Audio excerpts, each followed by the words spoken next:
Salut, c'est Cassosef d'Ouvre ton Vroly. On va essayer de se lire ce soir Schopenhauer, son chapitre sur le destin, enfin, plus précisément, spéculation transcendante sur l'apparente préméditation qui règne dans la destinée de chacun.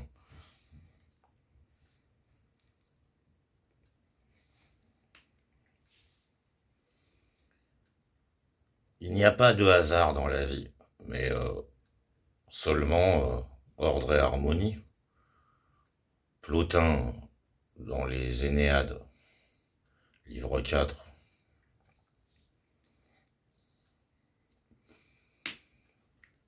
Bien que les pensées ici communiquées ne conduisent à aucun résultat ferme, et qu'elles puissent même être considérées comme une pure fantaisie métaphysique, je n'ai cependant pu me résoudre, à les abandonner à l'oubli.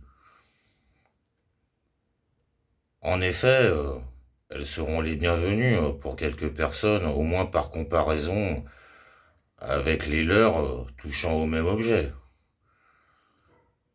Il convient toutefois de rappeler qu'en elles, tout est douteux. Pas seulement la solution, mais aussi le problème. Il faut donc s'attendre à des données certaines. Non pas, pardon. Il faut donc s'attendre non pas à des données certaines. Il faut donc s'attendre non pas à des données certaines, mais plutôt seulement à l'éclairage d'une très obscure relation de fait qui a pu s'imposer assez souvent à chacun au cours de son existence, ou dans une rétrospective sur celle-ci. Il est même probable que nos considérations en la matière, il est même probable que nos considérations en la matière puissent n'être rien de plus qu'une marche à tâtons dans les ténèbres.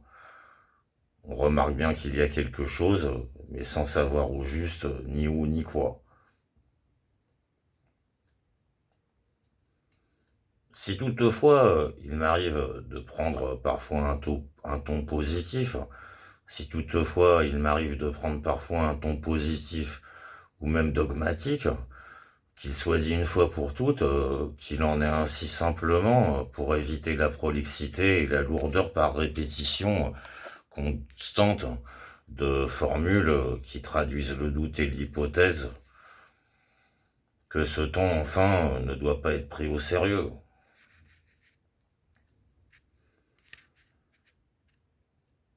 La croyance en une providence particulière, ou si l'on veut, en une direction surnaturelle des événements au cours de l'existence individuelle, a été tout temps universellement admise, et même chez les têtes pensantes réfractaires à toute superstition. Elle a parfois des assises inébranlables, indépendamment de tout rapport à quelque dogme déterminé.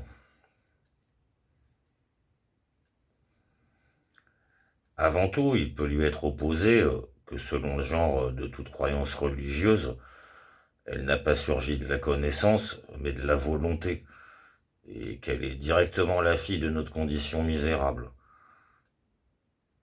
Car les faits délivrés par la seule connaissance, car les faits délivrés par la seule connaissance se ramènerait peut-être à ce que le hasard, qui nous joue sans mauvais tour comme voulu à dessein, se montre de temps en temps favorable, ou arrange au mieux indirectement les choses à notre avantage.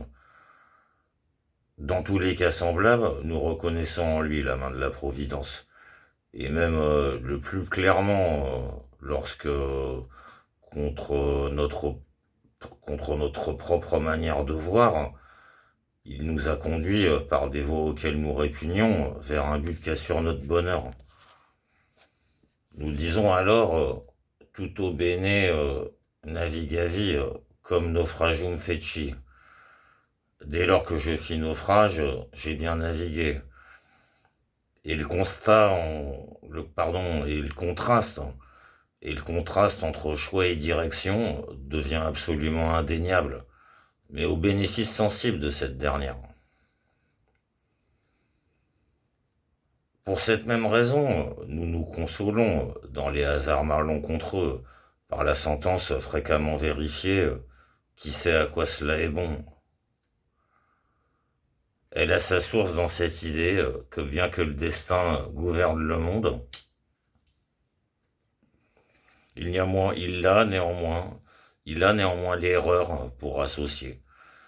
Elle a sa source dans cette idée que bien que le destin gouverne le monde, il a néanmoins l'erreur pour associer. Et puisque nous sommes assujettis à l'une autant qu'à l'autre, ce qui nous semble actuellement un malheur est peut-être précisément un bonheur, nous fuyons alors devant les coups d'un tyran du monde pour subir ceux de l'autre, en appelant du destin à l'erreur.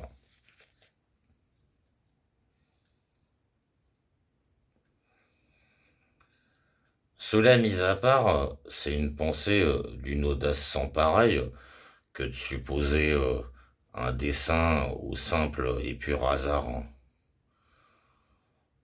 Je n'en crois pas moins que chacun s'est attaché, je n'en crois pas moins que chacun s'est attaché vivement à cette idée au moins une fois dans sa vie.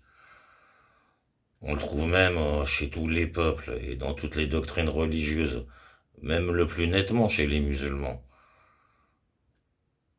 C'est une pensée qui, selon la manière dont on la comprend, peut être la plus absurde ou la plus profonde. Aux exemples qu'on pourrait alléguer à ce sujet, si frappant qu'ils puissent être parfois, il faut opposer l'objection que ce serait le plus grand des miracles si le hasard ne réglait jamais bien nos affaires, et même mieux que ne l'aurait fait notre intelligence et notre réflexion.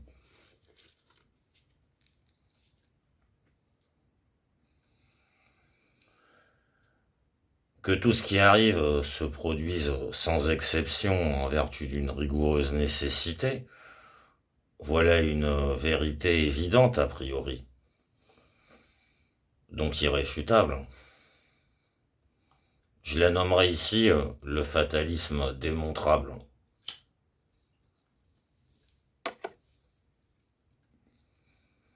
Dans mon mémoire couronné sur la liberté de la volonté, elle s'affirme comme le résultat de toutes les recherches précédentes. Elle est confirmée empiriquement et a posteriori par le fait, désormais hors de doute, que les somnambules magnétiques, les gens doués de seconde vue et parfois aussi les rêveurs du sommeil ordinaire, annoncent nettement et exactement l'avenir. C'est dans la seconde vue que cette confirmation empirique de ma théorie sur la rigoureuse nécessité de tout ce qui arrive est la plus frappante. Car ce qui a été prédit souvent longtemps à l'avance grâce à la seconde vue, nous le voyons se produire ensuite d'une façon très exacte et avec toutes les circonstances indiquées, même dans le cas où on serait forcé à dessein et de toute manière de l'empêcher ou de faire différer ne serait-ce que d'un détail accessoire l'événement de la vision communiquée. Ce qui s'est toujours avéré être vain, car ce qui devait faire échouer la prédiction à chaque fois était précisément ce qui a servi à la réaliser.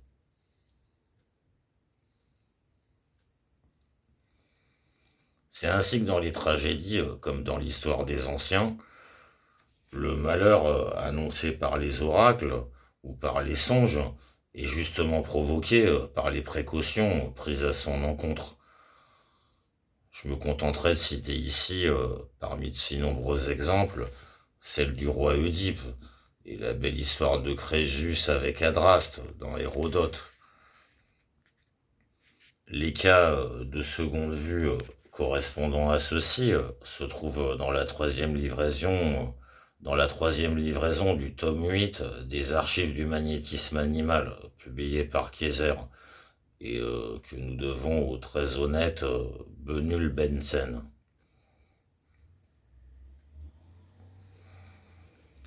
On en trouve un également dans la théorie de la connaissance des esprits de Jung Stilling. Si le don de seconde vue était aussi fréquent qu'il est rare, d'innombrables incidents prévus se réaliseraient à la lettre, et l'indéniable preuve de la rigoureuse nécessité de chaque événement, alors accessible à tous, deviendrait universel.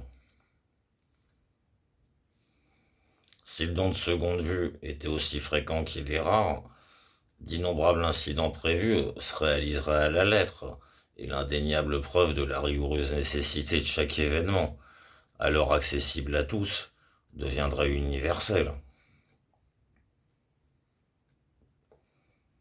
Aucun doute ne pourrait plus subsister sur le fait qu'en dépit de l'apparence purement contingente du cours des choses, il n'en est rien au fond.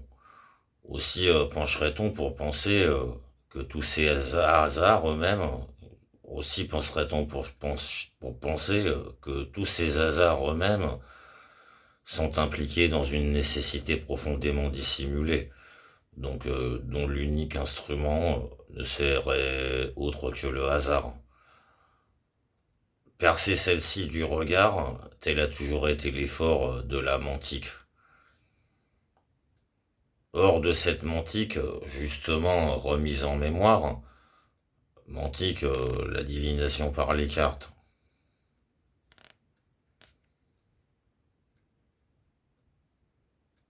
Note 7. Pour traduire l'amant mantique, Dietrich utilise en tant que substantif la forme mansi, actuellement utilisée comme suffixe, le terme venant du grec mantis, signifiant également prophète ou prophétesse, étant de la même famille que le verbe manomai, être agité de violents transports, et par extension être inspiré. L'oniromancie est l'art de deviner par les songes. Dans les deux livres de son écrit intitulé De Divinatione, Cicéron a traité, pour le critiquer en général, de l'art de deviner. Avant lui, Aristote, dans son ouvrage De Divinatione Persomnia, avait émis des doutes sur la véracité des songes. Il écrivait également dans De Somnia Regita, dans lequel il évoque aussi, et c'est tellement écrit petit, Ray, que voilà, c'est dur. Le grec Pondonios d'Apamée est également l'auteur d'un ouvrage sur la divination. Plus tard, Attimodorus, bon, c'est tellement écrit petit qu'on t'épargne la fin de la note. Hors de cette mantique, justement, remise en mémoire, il s'ensuit non seulement que toutes les données interviennent avec une totale nécessité, mais que surtout mes lunettes de préside me vont très mal sur la vidéo, donc c'est pour ça que j'ai même pas préféré les mettre pour lire la fin de la note. Ouais. Hors de cette mantique justement remise en mémoire, il s'ensuit non seulement que toutes les données interviennent avec une totale nécessité, mais encore qu'elles sont déjà en quelque sorte prédéterminées et objectivement fixées, du fait même qu'elles s'offrent à l'œil du voyant comme une chose présente.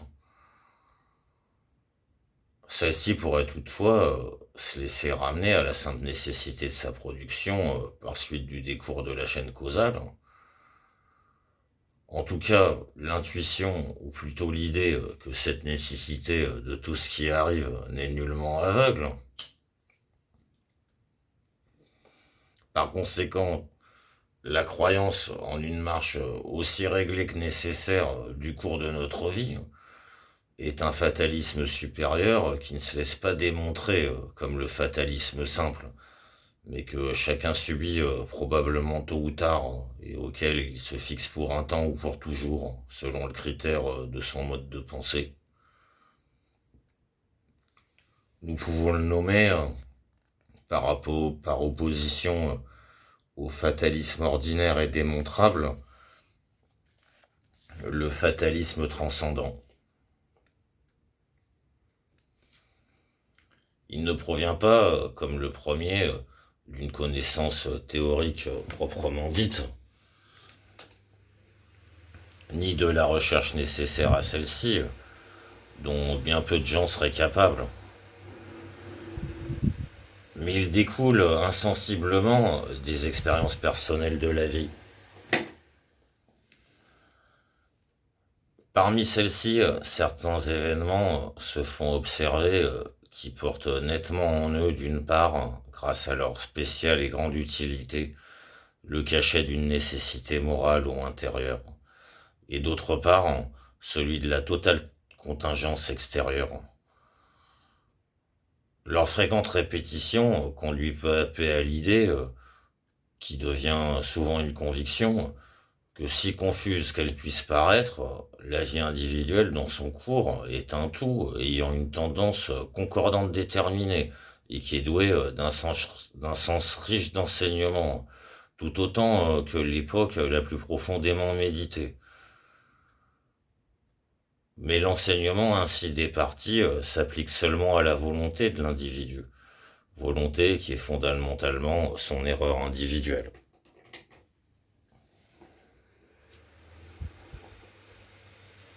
Car ce n'est pas dans l'histoire universelle, comme se l'imagine à tort la philosophie universitaire, que se trouve le plus et la totalité, mais bien dans la vie individuelle. Les peuples n'existent qu'in abstracto. Les individus sont le réel.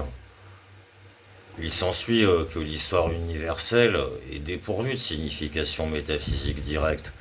Elle n'est qu'une configuration contingente. Je renvoie à ce que j'ai dit à ce sujet dans le monde comme volonté et comme représentation.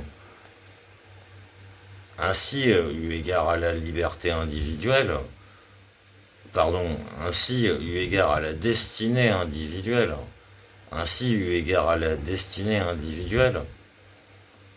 se développe chez beaucoup de gens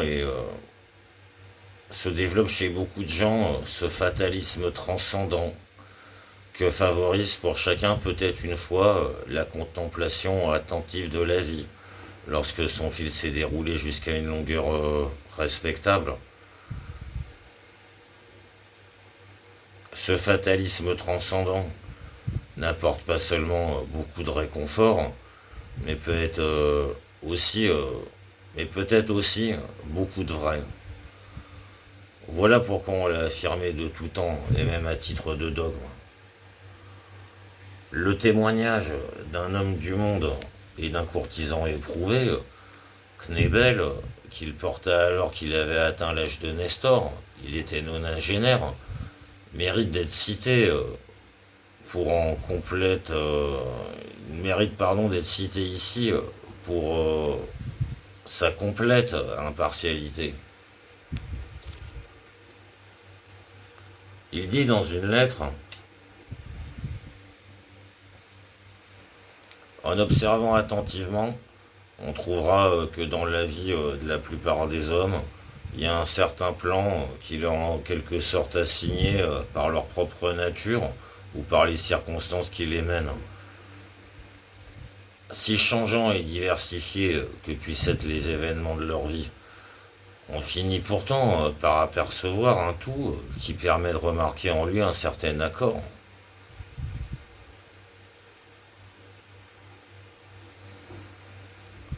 On voit distinctement aussi la main d'une destinée. On voit distinctement aussi la main d'une destinée déterminée, si cachée que soit son action, et qu'elle soit mise en mouvement par un effet extérieur ou par une impulsion intérieure. Car des mobiles contradictoires se manifestent assez souvent dans sa tendance. Si confuse que soit la course, on y aperçoit toujours une raison et une direction.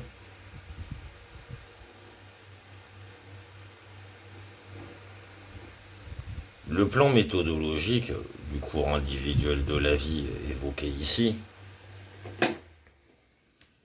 s'explique en partie par la constance et l'inflexible logique du caractère inné qui ramène toujours l'homme dans la même ornière.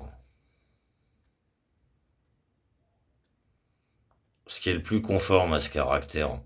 Chacun le reconnaît directement et sûrement, si bien qu'en règle générale, il ne l'accueille pas dans la conscience claire et réfléchie, mais il agit en conséquence, directement et comme par instinct. Ce mode de connaissance, en tant qu'il passe ainsi à l'action sans être parvenu à la claire conscience, est comparable au réflexe action de Marshall Hall, grâce à quoi tous ceux qui ne subissent aucune contrainte, soit du dehors, soit par suite de leurs idées fausses et de leurs préjugés, comprennent et poursuivent leur intérêt individuel, même sans pouvoir s'en rendre compte. C'est ainsi que la tortue, couvée dans le sable par le soleil et sortie péniblement de son œuf, se dirige aussi directement vers l'eau qu'elle ne peut apercevoir. Tel est donc le compas intérieur, le trait secret qui mène chacun sur la seule et véritable voie qui lui sont appropriées, mais dont il n'aperçoit la direction adéquate que lorsqu'il l'a laissée derrière lui.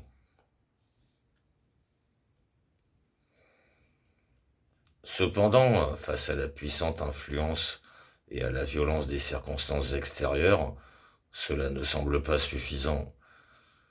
Et il n'est pas très croyable que ce qu'il y a de plus important au monde, la vie humaine achetée au prix de tant de travail, de maux et de souffrances, doivent recevoir seulement la moitié de sa direction, la partie qui vient du dehors, uniquement de la main d'un hasard vraiment aveugle, qui n'est rien en lui-même et est dépourvu de tout arrangement. Il y a certaines images nommées anamorphoses, voire les travaux de Pouillet, qui ne montrent à l'œil nu que des difformités grimaçantes et mutilées, tandis que vues dans un miroir plan, elles présentent des figures humaines régulières. De même, la conception purement empirique du train du monde ressemble à cette vue de l'image de l'œil nu, tandis que la recherche des dessins du hasard ressemble à celle présentée par le miroir plan, qui unit et arrange le pêle-mêle précédent.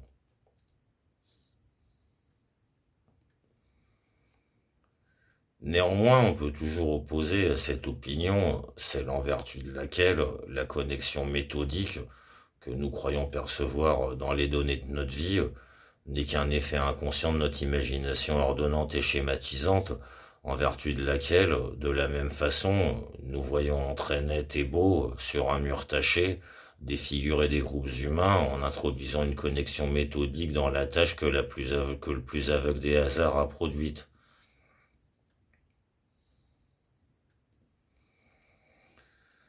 Il faut donc présumer que ce qui est pour nous, au sens le plus élevé et le plus vrai du mot, le juste et l'utile, ne peut être ce qui est simplement projeté et jamais exécuté, ce qui par conséquent n'a jamais reçu d'existence que dans notre esprit, les vanilles diséniques et non an mailoca de l'Arioste, et dont nous regretterions ensuite toute notre vie l'anéantissement par le hasard.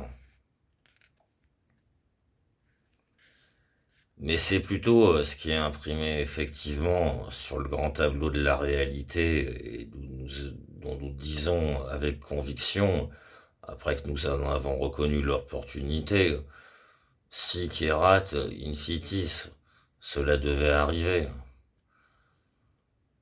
Une unité du contingent et du nécessaire, résidant au plus profond des choses, devrait donc veiller en quelque sorte à la réalisation de l'opportun sens, en vertu de quoi la nécessité intérieure, se présentant comme impulsion instinctive, ensuite la réflexion raisonnable et enfin l'action extérieure des circonstances, devraient collaborer en se relayant mutuellement dans la vie humaine, au point de la faire apparaître une fois à son terme, lorsqu'elle est accomplie, comme une œuvre d'art bien polie et parachevée. Quoique peu de temps auparavant, alors que elle n'était encore qu'à l'état de devenir, elle ne se laissait souvent reconnaître ni plan ni but, ainsi que toute œuvre d'art semble seulement projetée. Mais celui qui, pénétrant l'achèvement, examinera avec précision un tel courant de vie, on restera émerveillé, comme s'il était l'œuvre de la prévision, de la sagesse et de la persévérance.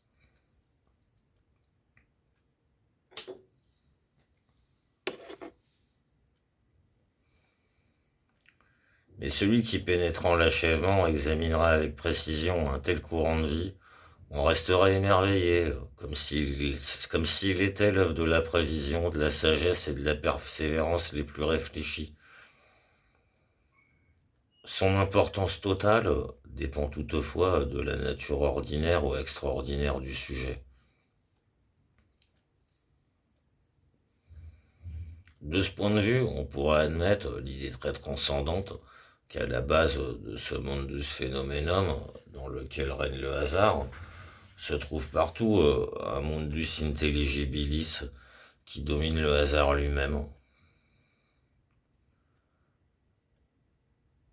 Assurément, la nature fait tout pour l'espèce et rien pour l'individu, parce que celle-là est tout pour elle et celui-ci rien. Mais ce que nous supposons agir ici ne serait pas la nature, ce serait le côté métaphysique situé au-delà de la nature, qui existe entier et indivisible en chaque individu, et auquel par conséquent tout s'applique.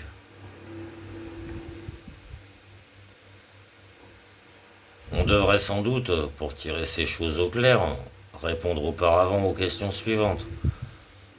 Est-il possible qu'il y ait un total malentendu entre le caractère et la destinée de l'homme? Ou bien toute destinée, envisagée sous son point essentiel, s'accorde-t-elle avec tout caractère? Ou enfin une nécessité secrète et insaisissable? Ou enfin une nécessité secrète et insaisissable, comparable à l'auteur d'un drame, les adapte-t-elle réellement chaque fois l'un à l'autre? Voilà précisément ce que nous ne savons pas.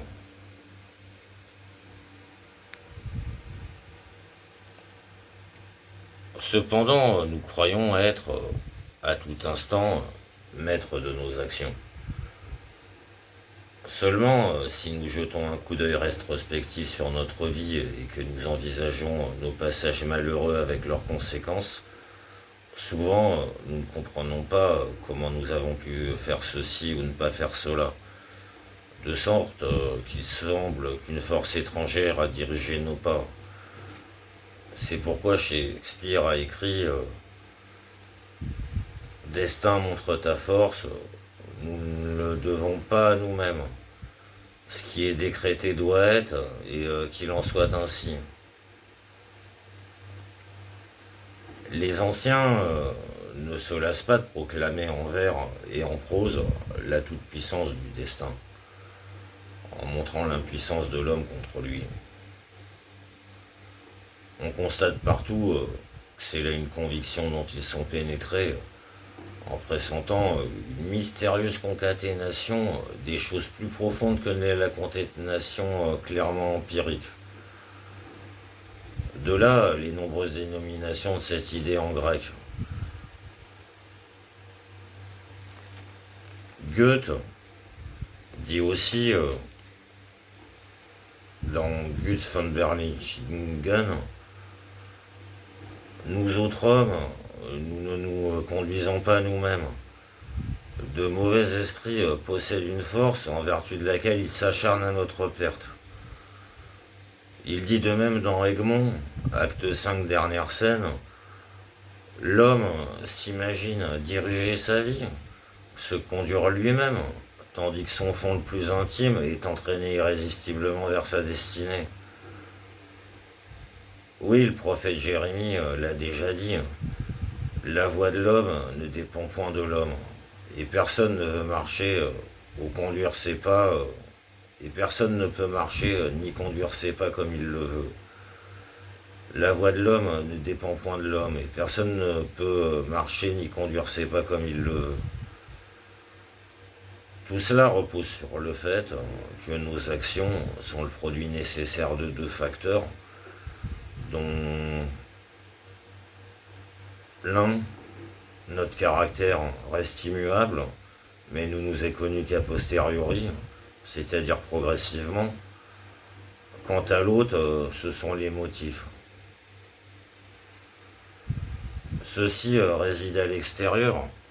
Ceux-ci, pardon, résidant à l'extérieur.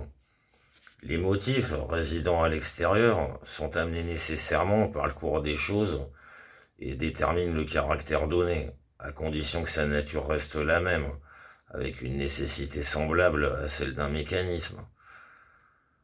Or le moi, jugeant le décours s'en suivant de la sorte, et le sujet de la connaissance en tant que tel, il est étranger aux deux, et le simple spectateur critique de leur action. Or le moi, jugeant le décours s'en suivant de la sorte, et le sujet de la connaissance en tant que tel, il est étranger aux deux, et le simple spectateur critique de leur action. Aussi, lui est-il permis de s'étonner de temps à autre.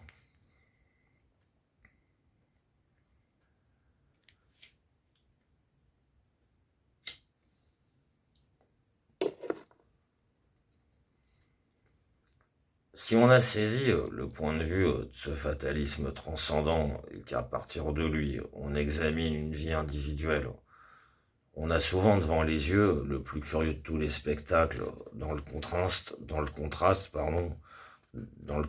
entre la contingence physique manifeste d'une donnée et sa nécessité morale métaphysique, laquelle d'ailleurs n'est jamais démontrable et ne peut qu'être imaginée.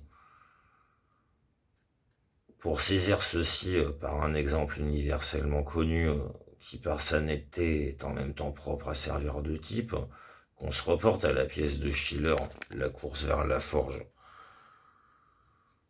Le retard de Fridolin y est amené tout à fait par hasard, parce qu'il s'est arrêté pour servir la messe, et ce retard est pour lui, d'autre part, absolument nécessaire et sauveur. Peut-être chacun trouvera-t-il dans sa propre vie, en y réfléchissant bien, des cas analogues, quoique d'importance moindre et moins caractéristique. Cela poussera beaucoup de gens à admettre qu'une force secrète et inexplicable dirige tous les contours de notre vie très souvent. Il est vrai, contre notre intention du moment, mais cependant en conformité avec la totalité objective et l'opportunité subjective de celle-là, et qu'elle est par conséquent appropriée à nos véritables intérêts. Nous reconnaissons trop souvent après coup la folie des vœux en sens contraire. Ducunt volentem fata, nolentem traenunt. Le destin mène l'homme consentant, traîne le rebelle, a dit Sénèque. Lettre 107 à Lucilius. Une telle force, entraînant chaque chose par un fil invisible, devrait unir aussi celle que la chaîne causale laisse sans lien avec les autres, de telle façon qu'elles se rassembleraient au moment voulu. Elle dominerait alors les données de la vie réelle aussi complètement que le poète domine celle de son drame. Le hasard et l'erreur, qui viennent troubler d'abord et immédiatement la suite causale régulière des choses, seraient les simples instruments de sa main invisible.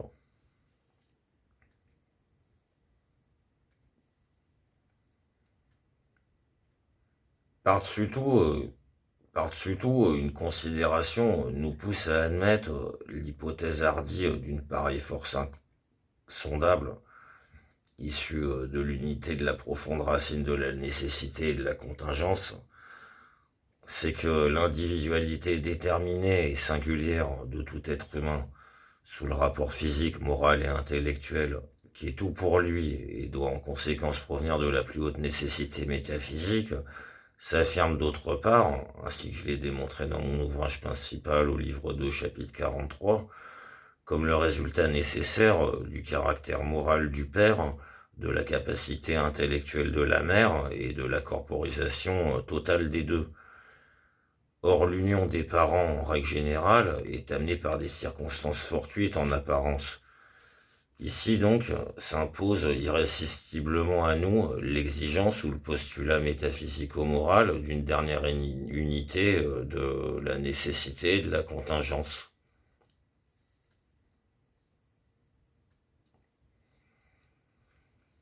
Quant à obtenir une idée claire de cette racine unitaire de l'une et de l'autre, je tiens la chose pour impossible.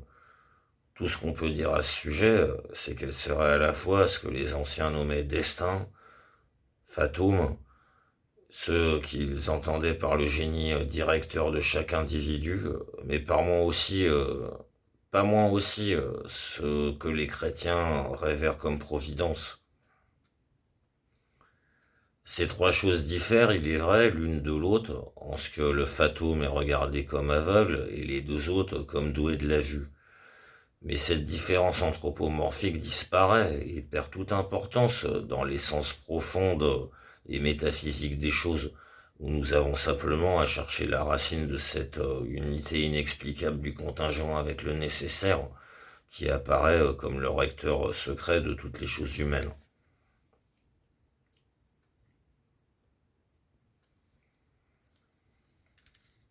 La représentation du génius attaché à chaque individu et président au cours de sa vie est probablement d'origine étrusque. Mais elle était universellement répandue chez les anciens. Ce qu'elle a d'essentiel se trouve dans les vers de Ménandre, qui nous a été conservé par Plutarque dans De la tranquillité d'âme, chapitre 15, voire aussi Stebé dans Éclogae, livre 1, chapitre 6. Dès qu'un homme voit la lumière du jour, il a pour compagnon un génie qui devient le mystagogue de sa vie, un bon génie. Platon, à la fin de sa République, décrit comment chaque âme, avant sa reconnaissance, choisit un sort vital avec la personnalité qui lui convient. Il dit ensuite après que toutes les âmes eurent choisi leur genre de vie selon le rang marqué par le sort, elles s'approchèrent dans le même ordre de l'Achésis. Et celle-ci donna à chacune le génie qu'elle avait élu, afin qu'il lui servît de gardien durant sa vie et l'aida à remplir sa destinée. Porphyre s'est livré sur ce passage à un très intéressant commentaire que nous a conservé Stobé. Mais Platon avait dit un peu plus haut par rapport à ceci, un génie ne choisira point les âmes, mais les âmes choisiront un génie. La première que le sort désignera choisira une nouvelle vie, et son choix sera irrévocable.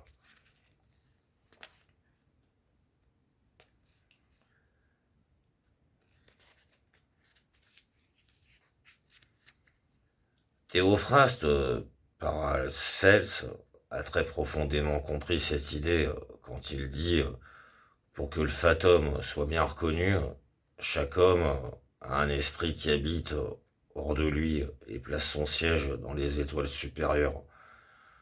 Il se sert des bosses de son maître. Il lui présente les présages avant sa naissance et après sa mort, car il demeure après lui. Ces esprits se nomment Fatum. Œuvre de Théophraste, tome 2, page 36. Il est remarquable que cette idée se trouve déjà chez Plutarque. Il dit en effet qu'outre la partie de l'âme versée dans le corps terrestre, une autre partie, plus noble, reste au dehors et plane sur la tête. Elle a la forme d'une étoile, et c'est à bon droit que l'on l'appelle son démon, son génie qui dirige le corps, et auquel les sages obéissent volontairement. Le passage est trop long pour être cité tout entier. Il se trouve dans le démon de Socrate, chapitre 22. Voici la phrase principale. Ce qui est plongé dans le corps s'appelle âme.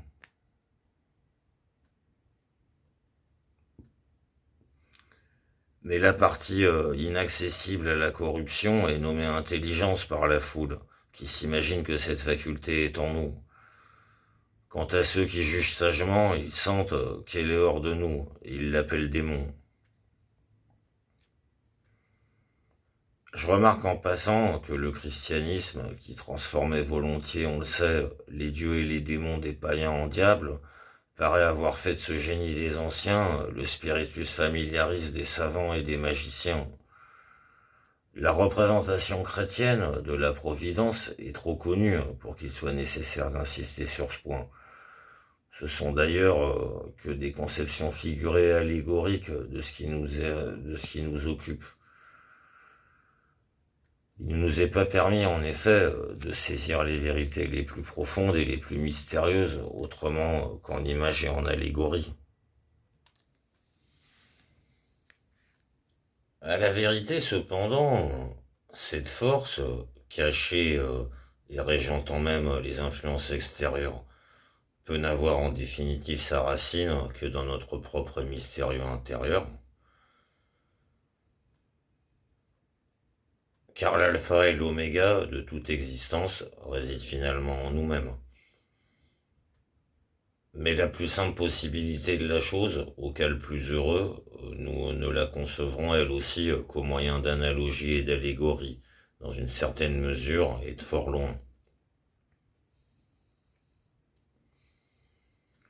L'analogie la plus proche de l'action inhérente à cette force nous est offerte par la théologie de la nature, qui présente l'opportun sans intervention de la connaissance du but, surtout là où apparaît l'opportunité extérieure, c'est-à-dire celle qui existe entre les êtres différents et même disparates, et jusque dans l'inorganique. Nous avons un exemple frappant de ce genre dans le bois flotté, qui précisément est abondamment charrié de la mer aux terres dépourvues d'arbres. Un autre exemple est le continent de notre planète, lequel est entièrement emporté dans la direction du pôle Nord, dont l'hiver, pour des raisons astronomiques, est de 8 jours plus court, et de ce fait beaucoup plus doux que celui du pôle Sud. Cependant, l'opportunité intérieure, qui se manifeste incontestablement dans l'organisme complet, l'étonnant accord de la technique de la nature avec son simple mécanisme, ou celui du nexus finalis, avec le Nessus Effectivus. À ce sujet, je renvoie à mon œuvre principale, tome 2, chapitre 26. Nous fait voir aussi d'une façon analogue comme ce qui provient de points différents, même très éloignés, semblant étrangers les uns aux autres, conspire cependant au but final et aboutit nettement, sans être dirigé par la connaissance, mais en vertu d'une nécessité supérieure qui précède toute possibilité de connaissance. De plus, si l'on se représente la théorie de la naissance de notre système planétaire établie par Kant, et plus tard par Laplace, théorie dont la vraisemblance est très proche de la certitude,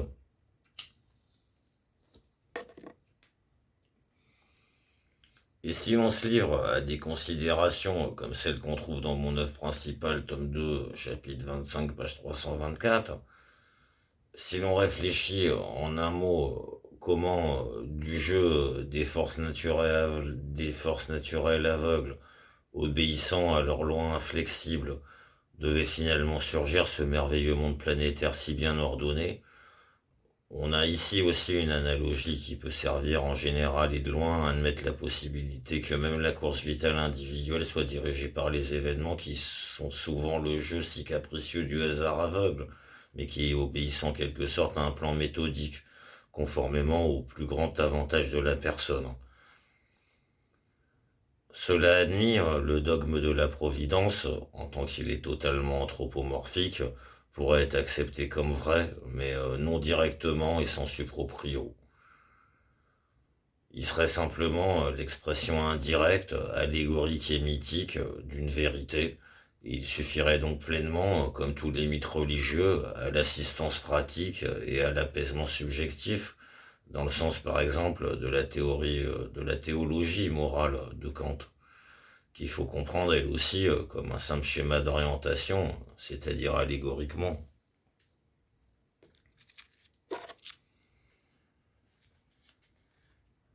En un mot, la chose ne serait pas vraie, mais tout aussi bonne que vraie.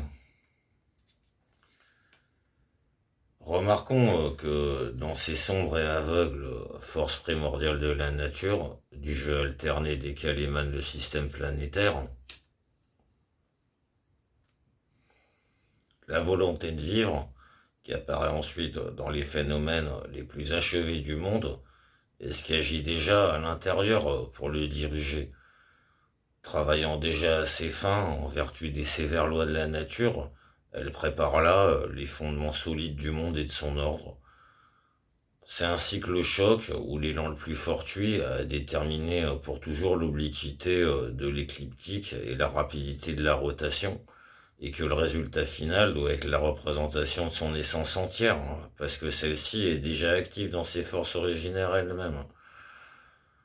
De façon analogue, toutes les données déterminant les actions d'un être humain, avec l'enchaînement causal qui les entraîne, ne sont aussi que l'objectivation de la même volonté qui se représente aussi dans cet humain. D'où l'on voit, serait-ce comme dans le brouillard, qu'ils doivent aussi concorder avec les fins les plus spéciales de cet être et leur convenir, formant alors en ce sens cette force mystérieuse qui dirige la destinée de l'individu et qui est allégorisée comme étant son génie et sa providence. Mais au point de vue purement objectif, il reste l'enchaînement causal ordinaire, universel, sans exception, en vertu duquel tout ce qui arrive se produit d'une façon rigoureusement nécessaire, qui remplace l'ordonnance du monde purement mythique, et même en droit d'en produire la succession. La considération générale suivante peut nous le faire mieux comprendre. Par hasard signifie la rencontre dans le temps de ce qui n'est pas lié causalement.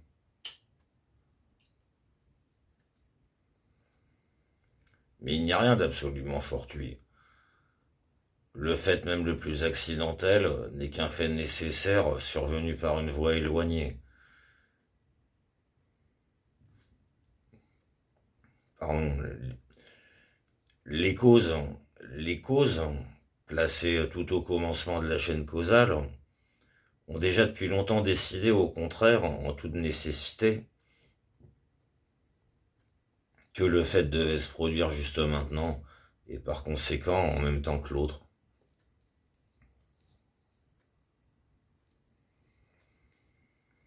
Chaque donnée est en effet le membre isolé d'une chaîne de causes et d'effets qui se prolonge dans la direction du temps.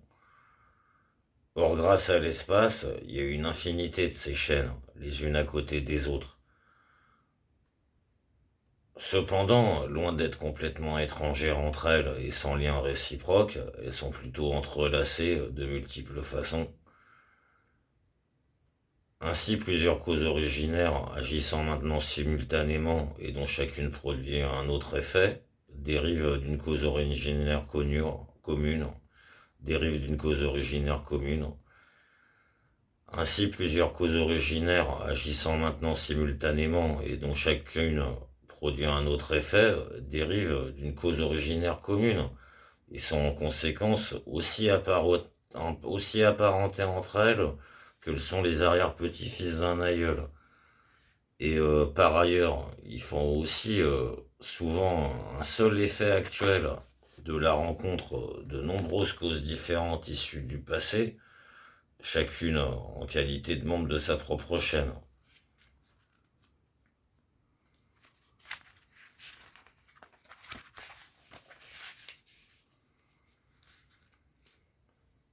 Ainsi, plusieurs causes originaires agissant maintenant simultanément, et donc chacun produit un autre effet, dérivent d'une cause originaire commune, et sont en conséquence aussi apparentées entre elles que le sont les arrière-petits-fils d'un aïeul. Et par ailleurs, il faut souvent un seul effet actuel de la rencontre de nombreuses causes différentes issues du passé, chacune en qualité de membre de sa propre chaîne. Toutes ces chaînes causales s'avançant dans la direction du temps forment ainsi un grand réseau commun entrelacé en tous sens qui se meut également de toute sa largeur dans la direction du temps et constitue le cours du monde.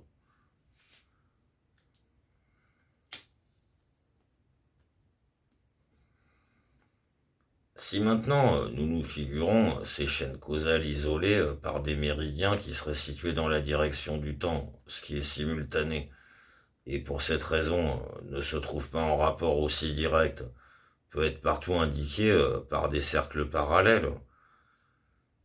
Or, ce qui est placé sous le même cercle parallèle, quoique ne dépendant pas directement du reste, se trouve néanmoins par suite de l'entrelacement du réseau entier ou de la totalité de toutes les causes et de tous les effets s'avançant dans la direction du temps, en un rapport indirect quelconque, bien qu'éloigné.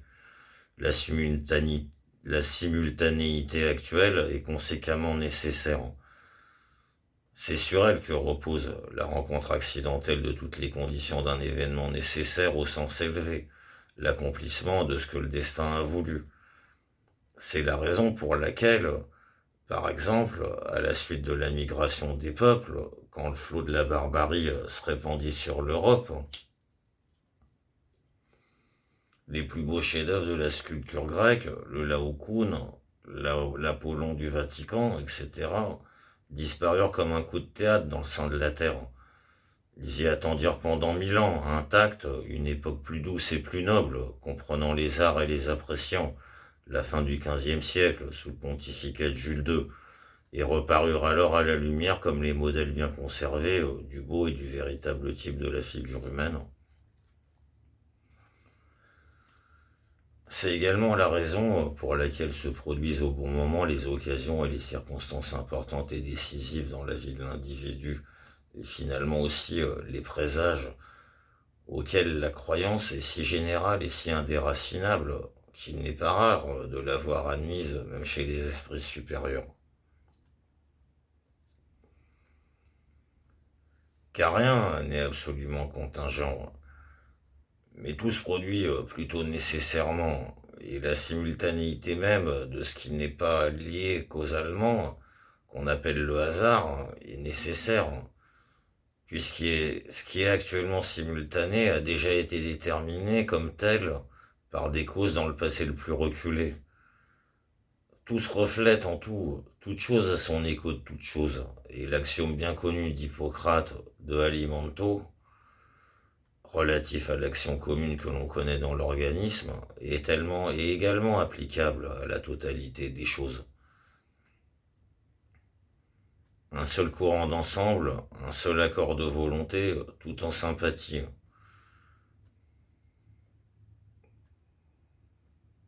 Non, pardon, on ne connaît presque rien de la vie d'Hypnon non plus.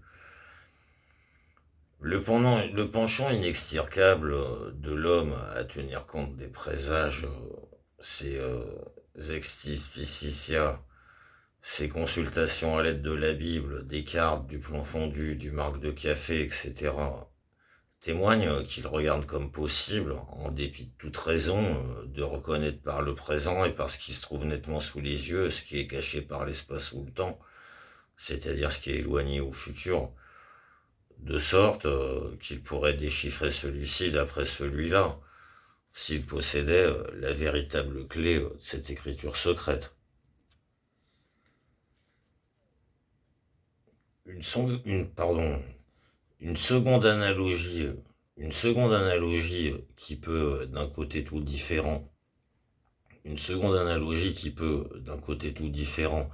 contribuer à la compréhension indirecte du fatalisme transcendant, est fournie par le rêve, avec lequel d'ailleurs la vie a une ressemblance depuis très longtemps reconnue et souvent exprimée.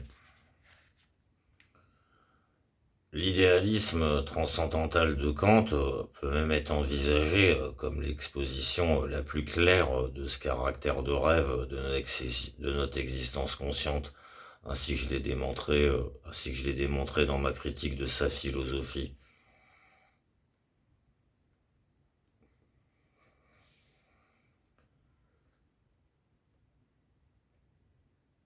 Et cette analogie avec le rêve nous fait voir, quoique seulement encore dans une lointaine nébuleuse, comment la puissance secrète qui règle et dirige les événements extérieurs nous concernant pourrait, en vue de leur fin par rapport à nous, avoir néanmoins sa racine dans la profondeur de notre propre essence insondable.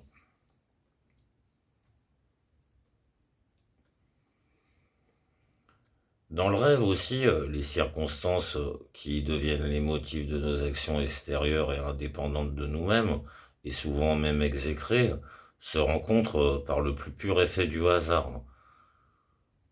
Il y a cependant entre elles un lien secret ou opportun, car une puissance occulte, à laquelle tous les hasards obéissent dans le rêve, dirige et adapte aussi ces circonstances, et uniquement par rapport à nous.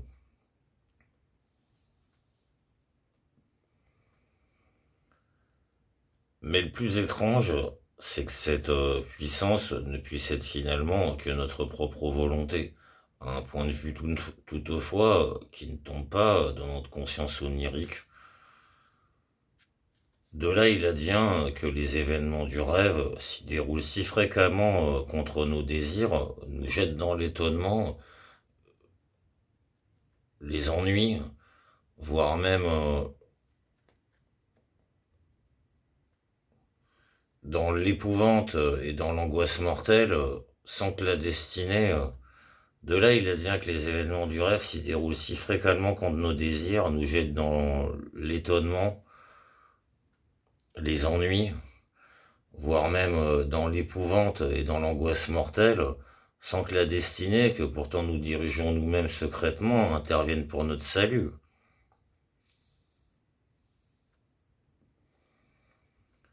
Il en va de même qu'en posant anxieusement une question, nous recevons une réponse dont nous nous étonnons. Ou encore quand interroger nous-mêmes, quand par exemple dans un examen, nous sommes incapables de trouver la réponse qu'un autre à notre honte donne excellemment. Et pourtant, dans un cas comme dans l'autre, la réponse ne peut provenir que de nos propres moyens. Pour rendre encore plus clair, et faire mieux comprendre cette mystérieuse direction venue de nous-mêmes, des données dans le rêve, il y a encore une explication qui seule y conviendrait, mais qui est inévitablement de nature obscène. Je suppose que les lecteurs dignes de m'entendre n'en seront pas choqués et ne prendront pas la chose du côté ridicule. On sait qu'il y a des rêves dont la nature se sert dans un but matériel, le dégorgement des vésicules séminales trop garnies. Des rêves de ce genre renferment naturellement des scènes lubriques, mais quelquefois d'autres rêves font de même qui n'ont nullement ce but et ne la tiennent pas.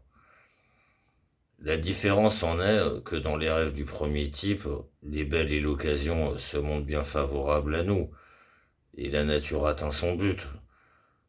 Dans les rêves du second type, au contraire, la chose que nous désirons le plus ardemment rencontre toujours de nouveaux obstacles dont nous nous efforçons en vain de triompher, de sorte que finalement nous ne parvenons pas au but. Ce qui crée ces obstacles et fait avorter coup par coup notre ardent désir, ce n'est que notre propre volonté, mais venue d'une région située bien au-delà de la conscience représentée dans le rêve, et apparaissant en conséquence dans celui-ci comme destin inexorable.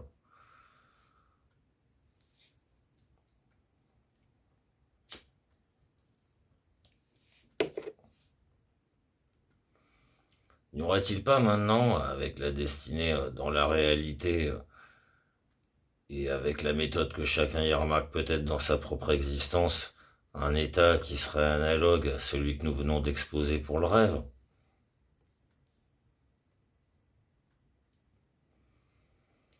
Il arrive souvent que nous ayons conçu vivement un projet qui se révèle ensuite comme n'étant pas conforme à notre véritable bien. En attendant, nous le caressons ardemment jusqu'à la constatation à son égard d'une conjuration du destin qui met en mouvement toute sa machinerie pour le faire échouer. finissant par nous ramener de force et contre notre volonté dans la voie qui nous convient véritablement. Devant une telle résistance qui semble voulue, beaucoup de gens disent, je remarque que cela ne doit pas être. D'autres y voient un présage, d'autres encore le doigt de Dieu. Mais tous partagent l'idée que lorsque le destin s'oppose à un projet avec une si évidente opiniâtreté, nous devons y renoncer. En effet, ne convenant pas à notre détermination, dont nous sommes inconscients, il ne pourrait être réalisé, et en le poursuivant opiniâtrement, nous ne ferions que nous attirer des coups plus durs de la destinée, jusqu'à ce que nous finissions par retrouver le droit chemin. Ou encore, si nous arrivait de forcer la chose, celle-ci ne nous apporterait que malheur et dommage.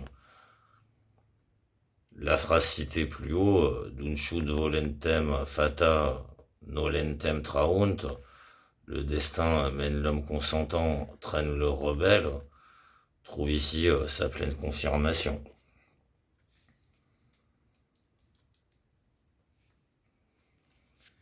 Dans de nombreux cas, il apparaît véritablement après coup que l'échec de tel projet a été absolument favorable à notre bien réel. Par conséquent, cela pourrait être aussi le cas lorsque nous n'en savons rien, surtout quand nous considérons comme notre vrai bien le bien métaphysico-moral. Revenons maintenant à la notion capitale de toute ma philosophie, à savoir que ce qui représente et maintient le phénomène du monde, c'est la volonté, qui vit et aspire également dans chaque individu. Et rappelons-nous en même temps la ressemblance si généralement reconnue de la vie avec le rêve. Alors, pour résumer tout ce qui vient d'être dit, nous pouvons admettre d'une façon très générale que, de même que chacun est le directeur du théâtre secret de ses rêves, cette destinée qui règle notre véritable existence émane finalement de quelque façon de cette volonté qui est le nôtre, qui est la nôtre, mais qui apparaissant cependant comme destinée, opérerait d'une région située bien au-delà de notre conscience individuelle représentative. Tandis qu'au contraire, celle-ci livre les motifs directeurs de notre volonté individuelle, empiriquement reconnaissable, qui en connaissance qui en conséquence doit souvent lutter de la manière la plus violente avec notre volonté se représentant comme destinée, avec notre génie directeur, avec notre esprit, qui habite hors de nous et place son siège dans les étoiles supérieures. Car cet esprit voit plus loin que la conscience individuelle, et inexorable envers elle, il apprête et détermine comme contrainte extérieure ce dont il ne pourrait lui remettre la charge, et qu'il ne veut cependant pas voir périr.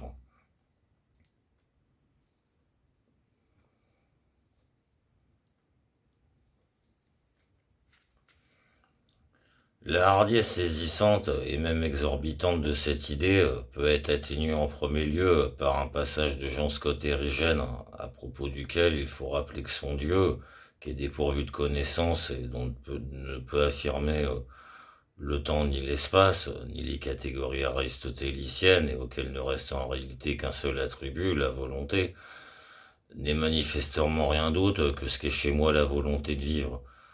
Voici le passage.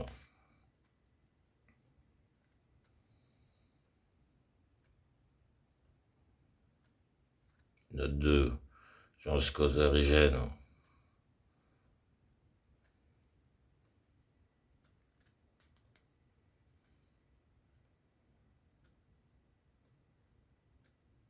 Il existe une autre sorte d'ignorance en Dieu, dans la mesure où l'on dit qu'il ne sait pas ce qu'il a préconçu et prédéterminé, aussi longtemps que cela ne s'est pas montré au cours des choses effectivement dans l'expérience. La troisième espèce de l'ignorance divine est celle par laquelle Dieu est dit ignorer ce qui n'apparaît pas encore manifestement par l'expérience, dans les affres de l'action.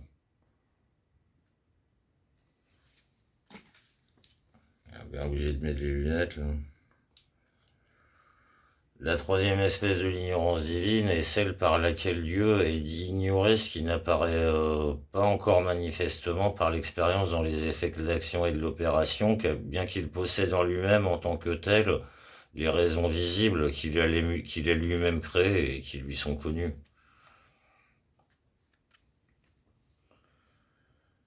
Si pour saisir jusqu'à un certain point la conception qui vient d'être émise, nous avons appelé à notre secours la ressemblance reconnue de la vie individuelle avec le rêve, il faut par ailleurs noter une différence. Dans le simple rêve, le rapport est unilatéral. Un seul moi veut et sent véritablement, tandis que les autres ne sont que des fantômes. Dans le grand rêve de la vie, au contraire, il y a un rapport réciproque. Non seulement l'un y figure dans le rêve de l'autre, tout comme cela est nécessaire, mais celui-ci encore dans le rêve de celui-là, de sorte qu'en vertu d'un véritable harmonia praestibilita, l'harmonie préétablie, thèse de Leibniz, chacun pourtant ne rêve que ce qui est en accord avec sa propre direction métaphysique, et tous les rêves de la vie sont si artificiellement entretenus les uns aux autres que chacun sent ce qui lui est avantageux et accomplit en même temps ce qui est nécessaire aux autres. En vertu de quoi un grand événement universel qui se produit s'accommode à la destinée d'une multitude infinie de personnes, et à chaque destinée d'une façon individuelle. Tous les événements de la vie d'un être humain se trouveraient conséquemment répartis en deux sortes de rapports foncièrement différents. Premièrement, en un rapport objectif causal du cours de la nature. Deuxièmement, en un rapport subjectif, qui n'existe que par la relation avec l'individu qui les éprouve et qui est aussi subjectif que les propres rêves de celui-ci, rapport dans lequel, cependant, leur succession et leur contenu sont également nécessairement déterminés, mais de la manière dont se succèdent les scènes d'un drame, d'après le plan du poète, que maintenant ces deux sortes de rapports subsistent ensemble et que la même circonstance s'adapte exactement à tous deux comme un anneau de deux chaînes tout à fait différentes, par suite de quoi la destinée de l'un ne manque jamais de s'accommoder à la destinée de l'autre, et chacun est le héros de son propre drame en même temps que le figurant du drame étranger. C'est là une chose qui en vérité dépasse notre conception, et que nous ne pouvons nous imaginer qu'à l'aide de la plus merveilleuse harmonia praestibilitia. Mais par ailleurs, n'y aurait-il pas de la pusillanimité à tenir pour impossible que l'existence de tous les êtres humains et dans leur pénétration réciproque, autant de consentus, accords et d'harmonie que le compositeur s'est en donné aux nombreuses voix apparemment déchaînées de sa symphonie?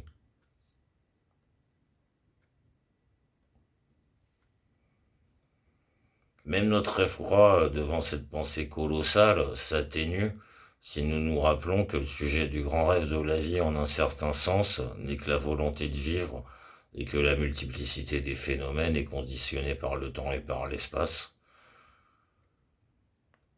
C'est un grand rêve que rêve un seul être, mais il le rêve de telle sorte que tout le monde le rêve avec lui. En conséquence, tout se pénètre et tout s'accommode avec tout. Si maintenant on poursuit cette idée, si l'on admet cette double chaîne de tous les événements, en vertu de laquelle chaque être, d'un côté, est là pour lui-même, agit et suit nécessairement sa propre voie conformément à sa nature, et d'un autre côté, est en autre destinée et appropriée à comprendre un être étranger et agir sur lui aussi bien que les images des rêves de celui-ci, on devra étendre cette idée à la nature entière, c'est-à-dire également aux animaux et aux êtres dépourvus de connaissance. Alors s'ouvre une fois de plus la possibilité des omina, présagia et portenta. Omina, présage envoyé par les dieux, présagia, pressentiment, prévision et portenta, signe miraculeux. Ce qui en effet, d'après le cours de la nature, arrive nécessairement, doit par ailleurs être de même regardé comme une simple image pour moi et comme les ornements de mon rêve vital, ne se produisant et n'existant que par rapport à moi, ou bien aussi comme un simple reflet, un simple écho de mes actions et de mes expériences. En conséquence de quoi, le côté naturel et la nécessité originellement démontrable d'un événement ne supprimera en aucune façon son caractère d'augure, et réciproquement. Aussi se trompent-ils totalement ceux qui, pour éliminer le caractère d'augure d'un événement, pensent qu'il démontre l'inévitabilité de sa production. Aussi se trompent-ils totalement ceux qui, pour éliminer le caractère d'augure d'un événement, pensent qu'il démontre l'inévitabilité de sa production comme provenant très clairement de ses causes naturelles et nécessairement actives. Et si c'est un événement naturel, près même d'un d'expert pour en traiter en physicien. Car nul homme raisonnable ne doute de ces causes, et personne ne regarde un présage comme un miracle, mais précisément parce que la chaîne des causes et des effets, s'étendant à l'infini avec la rigoureuse nécessité et l'imprédictible prédestination qui lui sont propres, a fixé irrémédiablement, à tel instant significatif, la production de cet événement. Il en suspectera le caractère d'augure. Aussi la citation There are more things in heaven and earth than are dreamed of in your philosophy, Hamlet, acte 1, scène 1, est-elle excellente à rappeler à ces malins, surtout quand ils s'occupent de physique. Par ailleurs, cependant, nous voyons la croyance au présage ouvrir aussi la porte à l'astrologie. En effet, la moindre donnée prise pour un présage, le vol d'un oiseau, la rencontre d'une personne, etc., est constitutionnée par une chaîne de causes aussi infiniment longue et aussi rigoureusement nécessaire que la situation calculable des astres à un moment donné. Seulement les constellations sont si hautes que la moitié des habitants de la Terre les voient en même temps, tandis que le présage, au contraire, n'apparaît qu'à portée de l'individu concerné.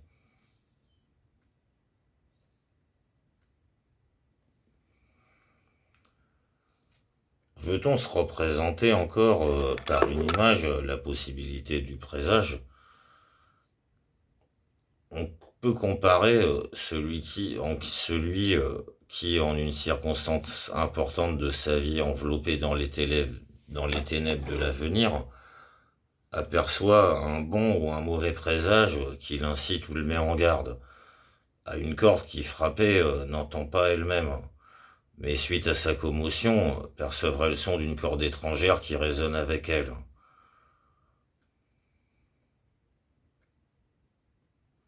La distinction établie par Kant entre la chose en soi et son phénomène, en ramenant comme je l'ai fait la première à la volonté et le second à la représentation, nous donne la possibilité d'envisager, quoique imparfaitement et de loin, la compatibilité de trois oppositions. Ces oppositions sont donc, premièrement, celle entre la liberté de la volonté en soi et la nécessité générale de tous les actes de l'individu.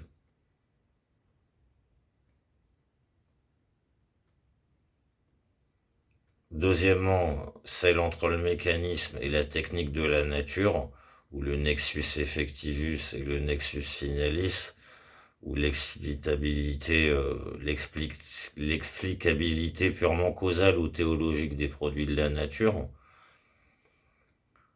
Troisièmement, celle entre la contingence manifeste de toutes les données celle entre la contingence manifeste de toutes les données de la vie individuelle, celle entre la contingence manifeste de toutes les données de la vie individuelle et leur nécessité morale pour la formation de celle-ci, conformément à une finalité transcendante pour l'individu.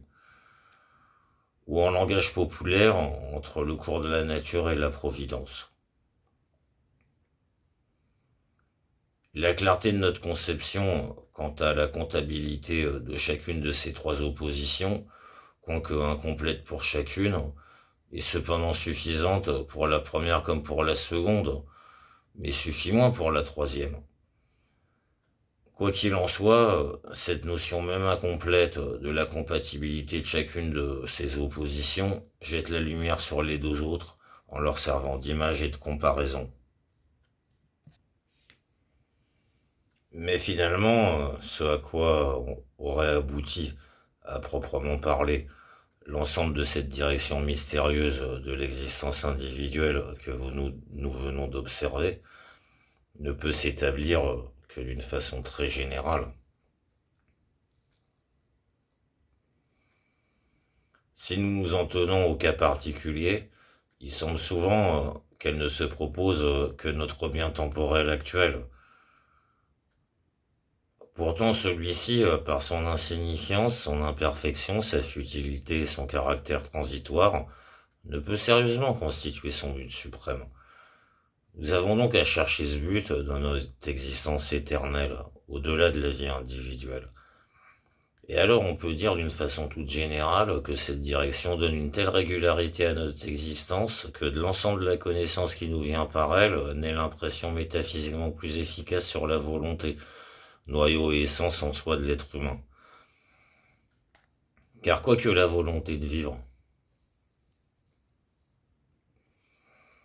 ne reçoive en somme sa réponse que dans le cours de l'existence, comme phénomène de son effort, chaque être humain est cependant cette volonté de vivre d'une façon absolument individuelle et particulière, en quelque sorte un acte individualisé de celle-là, dont la réponse suffisante ne peut être aussi par conséquent qu'une forme tout à fait déterminée du cours du monde, laquelle lui est donnée par les expériences qui lui sont particulières.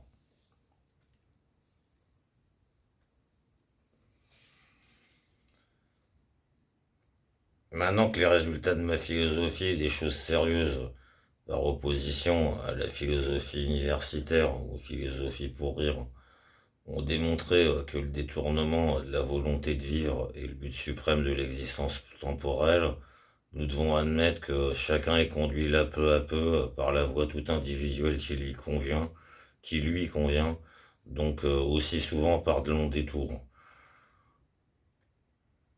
En outre, comme bonheur et jouissance ont le propre de travailler en sens contraire à ce but, nous voyons, pour ce qui correspond à celui-ci, chaque existence humaine immanquablement entremêlée de malheur et de souffrance, dans une mesure très inégale et rarement comblée, si ce n'est dans les dénouements tragiques.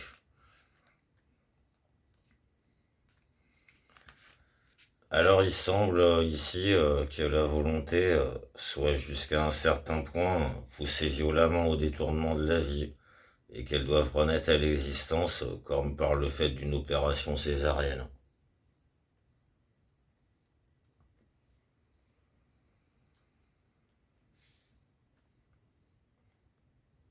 Aussi, cette direction invisible, qui se manifeste que sous une apparence douteuse, nous accompagne-t-elle jusqu'à la mort, ce véritable résultat et but de la vie. À l'heure de celle-là, quoique ayant leur racine en nous-mêmes, toutes les puissances mystérieuses qui déterminent la destination humaine de l'être humain, la destinée éternelle de l'être humain, pardon, à l'heure de celle-là, de la mort, quoique ayant leur racine en nous-mêmes, toutes les puissances mystérieuses qui déterminent la destinée humaine de l'éternel, la destinée éternelle de l'être humain, se concentrent pour entrer en action.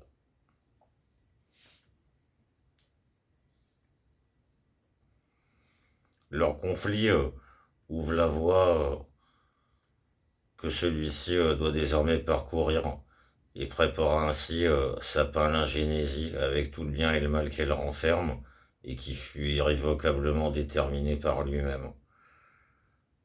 C'est là ce qui constitue le caractère hautement sérieux, grave, solennel et terrible de l'heure de la mort. Cette heure est une crise, au sens le plus fort du mot, un jugement dernier.